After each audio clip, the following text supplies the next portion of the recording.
If you feel confused when reading a birth chart, the houses are probably the reason. These are areas of life. There are 12 such houses in Vedic astrology.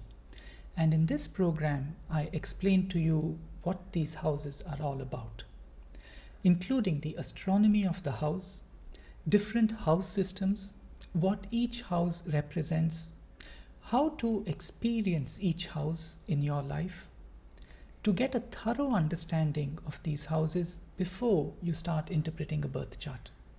Join me in this program. They are short self-paced programs, short self-paced videos that you can watch at your own time, and then meet me for live one-to-one sessions where I can answer your questions and deepen your understanding of this material.